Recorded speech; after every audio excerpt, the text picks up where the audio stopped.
VM ബിനുവിന് voter പട്ടികയിൽ പേരില്ലാത്തതിന്റെ പേരിൽ കോൺഗ്രസിൽ അച്ചടക്ക നടപടി വരും എന്ന രീതിയിൽ വാർത്ത നേരത്തെ എന്നാൽ അച്ചടക്ക നടപടി ഇല്ല എന്ന രീതിയിലുള്ള വാർത്ത വരുന്നുണ്ട്.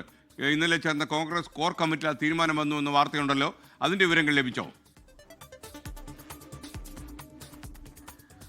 ഇതിൽ രണ്ട് കാര്യങ്ങളാണ്. ഇന്നലെ രാത്രി വൈകിയാണ് കോർ കമ്മിറ്റി ചേർന്നത്. ആ കോർ കമ്മിറ്റിയിൽ ഈ VM ബിനുവിന് വോട്ടില്ലാതായ ആ സാഹചര്യം, അത് അവിടുത്തെ സിറ്റിംഗ് കൗൺസിലർ രാജേഷിനെതിരെ നടപടി വേണമെന്ന് കോർ കമ്മിറ്റിയിൽ ആവശ്യം ഉന്നയിച്ചു.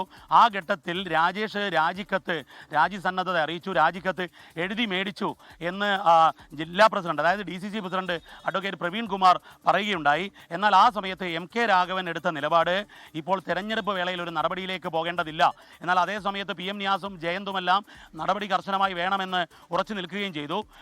ഷാഫി ഉൾപ്പെടെയുള്ള MP മാരും എല്ലാം ഉണ്ടായിരുന്നു. അതിൽ MK രാഘവൻ MP ഉണ്ടായിരുന്നു.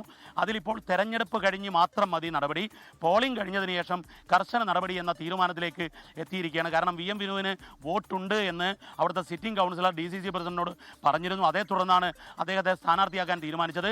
പക്ഷേ എന്നാൽ അത് വലിയ രീതിയിൽ കോൺഗ്രസിന് തിരിച്ചടിയായി. അത് കേവലം കോഴിക്കോട് കോർപ്പറേഷനിൽ മാത്രമല്ല, ഈ ജസ്റ്റിസ് PV കുഞ്ഞികൃഷ്ണന്റെ വിധി അത് കേരളത്തിലാകെയുള്ള കോൺഗ്രസിനെ വലിയ രീതിയിൽ കടന്നാക്രമിക്കുന്ന വിധത്തിലും ക്ഷീണമുണ്ടാക്കുന്ന വിധത്തിലുമാണ് എന്നുള്ളതാണ് കോൺഗ്രസിന്റെ വിലയിരുത്തൽ. അതേ തുടർന്ന് ഒരു നടപടിയിലേക്ക് പോയാൽ അത് തെരഞ്ഞെടുപ്പിൽ ക്ഷീണം ചെയ്യും. അതുകൊണ്ട് തെരഞ്ഞെടുപ്പിന് ശേഷം മതി നടപടി എന്നതാണ് ഇന്നലെ രാത്രി ചേർന്ന കോർ കമ്മിറ്റിയിലെ തീരുമാനം. SKN.